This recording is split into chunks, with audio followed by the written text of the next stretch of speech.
To test Ronaldo's sprinting ability, Andy has developed a two-part challenge. First, a straight sprint over 25 meters. Then, a 25-meter zigzag sprint, designed to measure speed and agility. To draw a comparison, Ronaldo is going to race against professional sprinter Angel David Rodriguez. Rodriguez is the Spanish champion over 100 meters, but how will he compare with Ronaldo over 25 meters? Infrared beam timing gates will give split-second results. And in charge of the test is biomechanics expert Neil Smith. We want to see the different muscles and the different components that are used in order to find out who's quicker, a sprinter or a footballer. Rodriguez is going to go first. Take your marks. Set.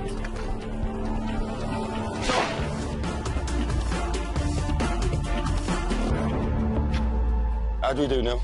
Angel hit 3.31 seconds there, Andy. Angel quality. Different class. It's fast. What do you think Ronaldo will do? Maybe the same, strong, accelerated. You sure? Yeah, I know. Slow-motion replays reveal that Rodriguez makes a strong, explosive start, reaching top speed in under half the distance.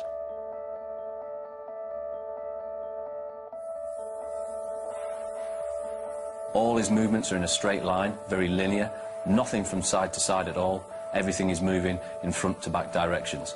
No energy is wasted. Rodriguez has a high knee action. This gives him a very long stride length of 2.5 meters. Ronaldo's target to beat is 3.31 seconds. Let's see what he's got. Come on in, buddy. Let's get Ronaldo on the blocks. Okay, Neil. Set.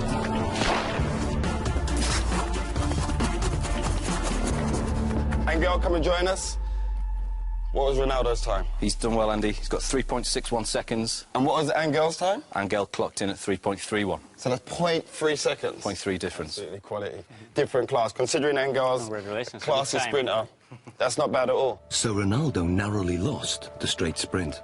On closer analysis, the reasons why are clear. From a sprinter's point of view, Cristiano Ronaldo's technique isn't the best, but then Cristiano Ronaldo's not a sprinter.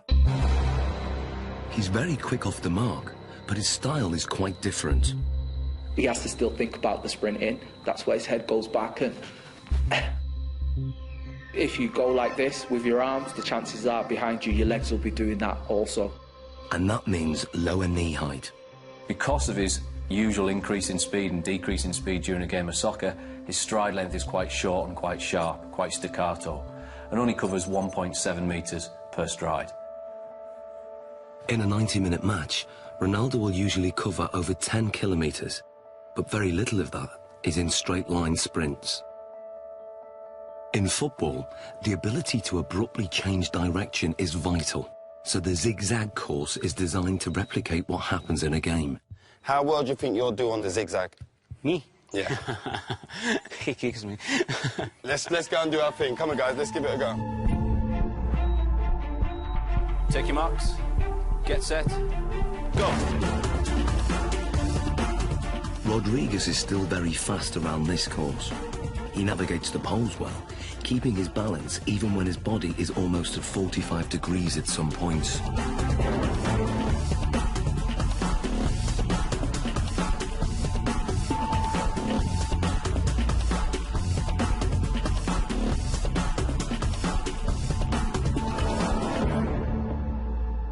Rodriguez completes the zigzag course in 6.86 seconds. So Ronaldo, 6.86 to beat. What do you think? Well, because this is my type of work, I use more this in the game than run in straight line. So this is more my profile, my style. Perfect.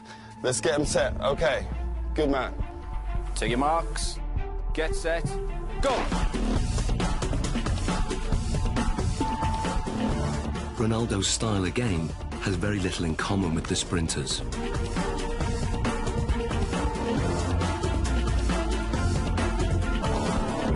Okay, Angel, come and join us.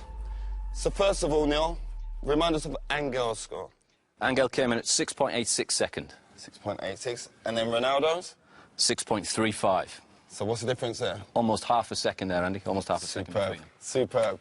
Exactly what we was expecting from our footballer, correct? Yeah, yeah. Well, what we're hoping there, you can see a very big difference between the straight line sprinting. We've got very long strides, nice high centre of gravity. Cristiano comes into his own here.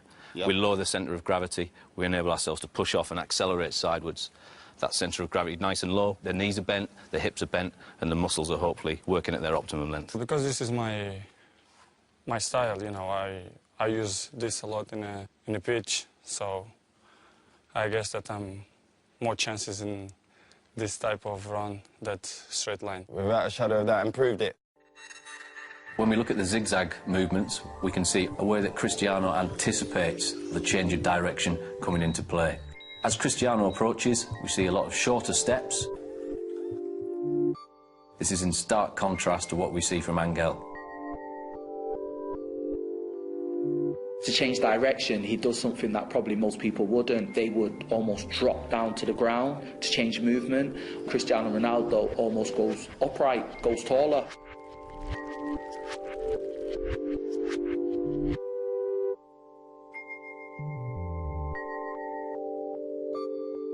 Oh, look, he jumps into it with 2 feet this turn. Here we go. Yeah. There we go, there.